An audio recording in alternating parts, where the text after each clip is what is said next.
বিসমিল্লাহির রহমানির রহিম। আলহামদুলিল্লাহ, সকল প্রশংসা সেই মহান আল্লাহ পাকের, লক্ষ কোটি দরুদ ও সালাম সেই বিশ্ব নবীর প্রতি। আজ শুক্রবার, প্রত্যেক সপ্তাহের ন্যায় মুর্শিদ আমিরের তরফ থেকে সাপ্তাহিক জলসা অনুষ্ঠিত হয়। এই জলসার দিনে ধর্মের ভাই এবং বোনদের প্রতি জানাই সালাম এবং সবার প্রতি জানাই সালাম। আসসালামু আলাইকুম ওয়া রাহমাতুল্লাহ। আমরা কোন রবে কথা বলবো আর কার কাছ থেকে আমরা রব নিয়েছি, এই সত্যের উপরে কিছু বলবো। আমরা রব নিয়েছি কার কাছ থেকে, আমরা কোরআনিক হেদায়েত নিয়েছি কার কাছ থেকে, এর সত্য হিসেবে আমরা জ্ঞান বিচার করে দেখি যে আমাদের কোন রবের রাবি হতে হবে। আল্লাহ পাক পাক কোরআন বিশ্ব নবী হযরত মুহাম্মদ সাল্লাল্লাহু সাল্লামের উপরে প্রকাশ করলেন। এই কোরআনের যে রব হযরত মুহাম্মদ সাল্লাল্লাহু সাল্লামের রব। আল্লাহ পাকের বাণী হতে সেই পাক কোরআন, কিন্তু এই পাক কোরআন প্রকাশ পেল হযরত মুহাম্মদ সাল্লাল্লাহু সাল্লামের ভিতর থেকে। মুহাম্মদ সাল্লাল্লাহু সাল্লামের কাছ থেকেই, তার রবের থেকেই এই কোরআনের রব প্রকাশ পেয়ে গেল। আমরা যে রব, যে কোরআনের আয়াতগুলো আমরা মেনে থাকি, হুকুমতি ভাবে যে পড়ে থাকি, জেনে থাকি, এটা মুহাম্মদ সাল্লাল্লাহু সাল্লামের রব থেকে আমরা পেয়েছি। আর তার রবেই আমরা প্রকাশ পেয়েছি এবং সেই কোরআনটা সারা বিশ্বের মাঝে প্রকাশ হয়েছে। যদি কেউ বলে যে এই কোরআনের রব আল্লাহর রব, কখনোই সঠিক নয়। কারণ আল্লাহর বাণী ইহা সত্য, কিন্তু আল্লাহর রব নয়। কারণ আল্লাহর সত্য মুহাম্মদ সাল্লাল্লাহু সাল্লামের ভিতর দিয়ে প্রকাশ পাইছেন এই পাক কোরআন। অতীত যদি আপনারা দেখে থাকেন, যত নবী এবং রসুল এসেছে, সে নবুয়তি রিসালতি সত্য প্রকাশ করেছে। কোনো কোনো নবী এবং রাসুলের ভিতর দিয়ে তার নাম অবশ্যই তার নামকরণ করা আছে। যেমন ঈসা নবী, দাউদ নবী, ইব্রাহিম খলিফা, এবং এই নামে নবী রাসুল অনেক এসেছে। তাদের ভিতর দিয়েই সেই নবীর সত্য, রিসালতির সত্য প্রকাশ পেয়েছে। কিন্তু সেই নবী এবং রিসালতির সত্যকল সেই ব্যক্তিগতভাবে সেই মুহাম্মদের নয়, এবং ঈসা নবী, মুসা নবীরও নয়। এরা অবশ্যই সেই আল্লাহ পাকের তরফ থেকে, আল্লাহ পাকের সৃষ্টির থেকে এবং আল্লাহ পাকের সকল গুণবলীর থেকেই সেই নবুয়ত এবং রিসালতির সত্য প্রকাশ পেয়েছে কোনো না কোনো নবীর মাধ্যম দিয়ে, কোনো না কোনো নবীর মাধ্যম দিয়ে। তাই এটা অবশ্যই আল্লাহ পাকের বাণী হোক, সৃষ্টির বাণী হোক, গ্রহ নক্ষত্রের বাণী হোক, চন্দ্র সূর্যর বাণী হোক, এরা অবশ্যই মানুষের ভিতর দিয়েই প্রকাশ পায়। কারণ আল্লাহ পৃথিবীতে এসে প্রকাশ করেন নাই, এবং গ্রহ নক্ষত্র, সূর্য চন্দ্র কখনোই তাদের সত্যগুলো প্রকাশে এই পৃথিবীতে আনেন নাই। তাদের সত্যগুলো কোনো মানুষের ভিতর দিয়ে সত্যগুলো প্রকাশ পেয়েছেন। অবশ্যই সেই মানুষ থেকে আমরা সেই সত্যকে অনুসরণ করে, সেই সত্যকে মেনে, সেই আইনের ভিতর দিয়ে, কোরআনের ভিতর দিয়ে, সেই ইসলাম ধর্মের দলিলের ভিতর দিয়ে সেই সত্য সহকারে আমরা মেনে নিয়েছি। কিন্তু রবটা অবশ্যই কোরআনের যে রব, এটা বিশ্ব নবীর রব। আমরা যে রব কোরআনিক হেদায়েতের ভিতর দিয়ে নিয়েছি, কোরআনের সত্যটা যে নিয়েছি, এরা সেই মুর্শিদ আমিরের রব।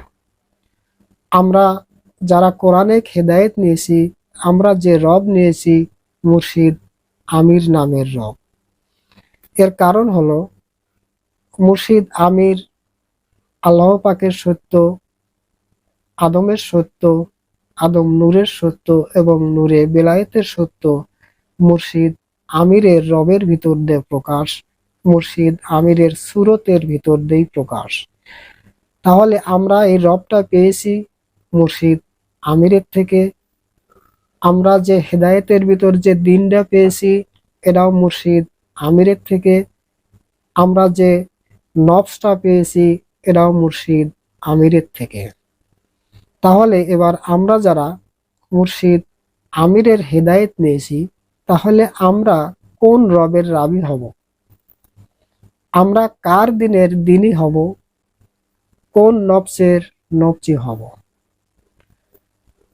আমি যদি বলি যে আমরা আদমের দিনের দিনই, আমরা যদি সেই বলি আদমের রবের রব আমরা পেয়েছি, আমরা যদি বলি যে আদমের নফসের নফস আমরা পেয়েছি, আমরা কখনোই সেই আদম শফিউল্লাহ থেকে রব নেই, নফসও নেই এবং দিনও নেই।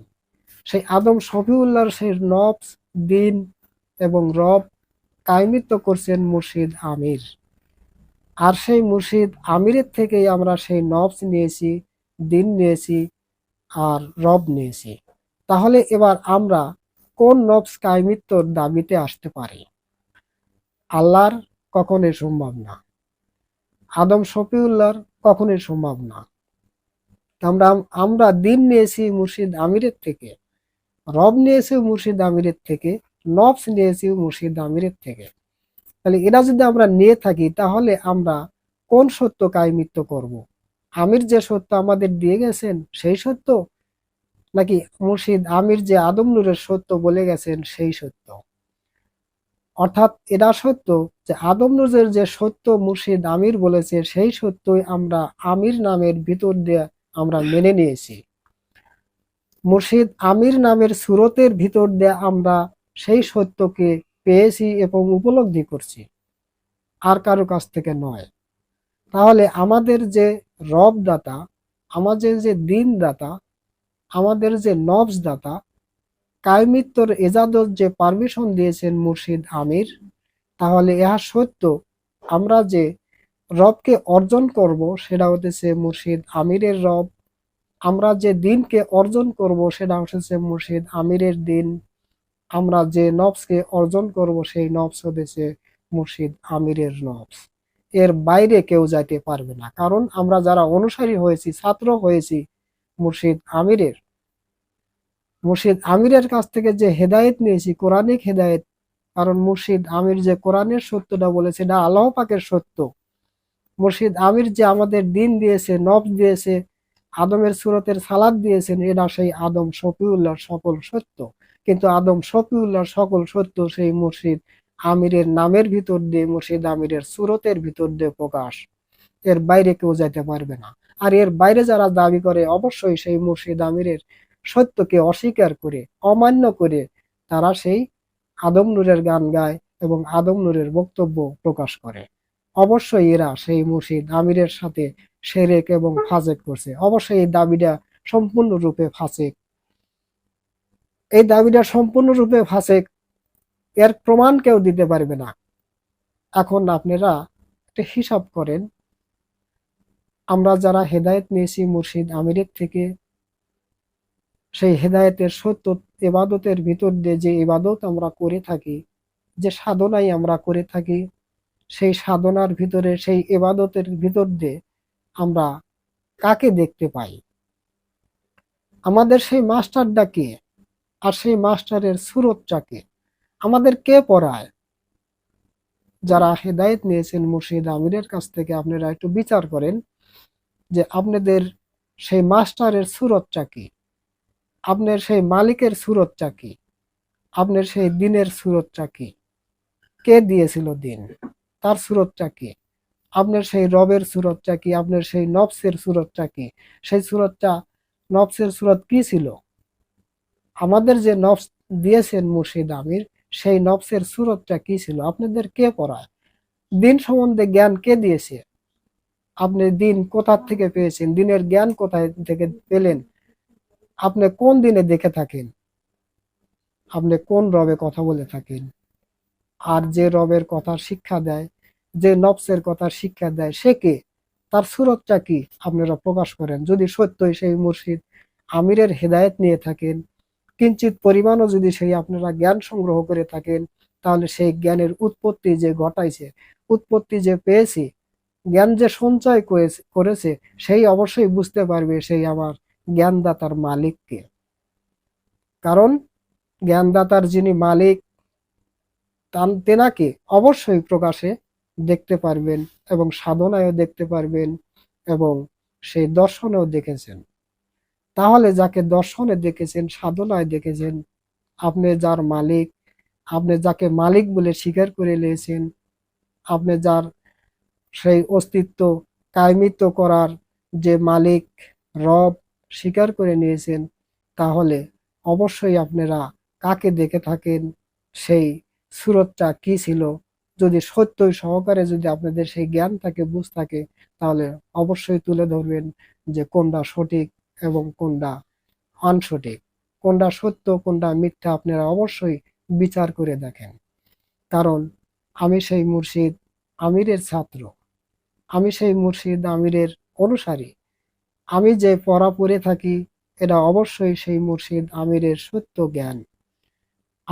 আমি সেই যে পড়া পড়ে থাকি, সেই মুর্শিদ আমিরের নফস থেকে পড়ে থাকি, জ্ঞান পেয়ে থাকি। মুর্শিদ আমিরের সেই দিন থেকে আমরা দেখে থাকি, মুর্শিদ আমিরের রব থেকে আমরা কথা বলে থাকি। যে এই এবাদতের ভিতরে সত্যই আছে, সাধনায় আছে, সে অবশ্যই আপনারা দেখে থাকেন এবং বুঝতেও পারবেন যে কোনটা সঠিক।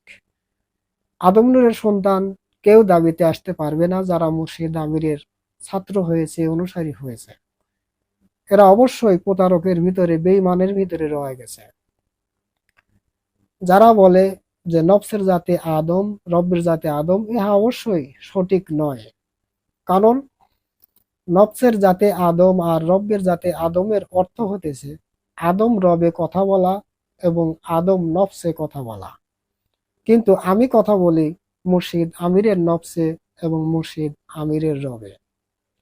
কারণ আমি মুর্শিদ আমিরের বাইরে যেতে পারবো না, কারণ মুর্শিদ আমিরের ভিতরেই।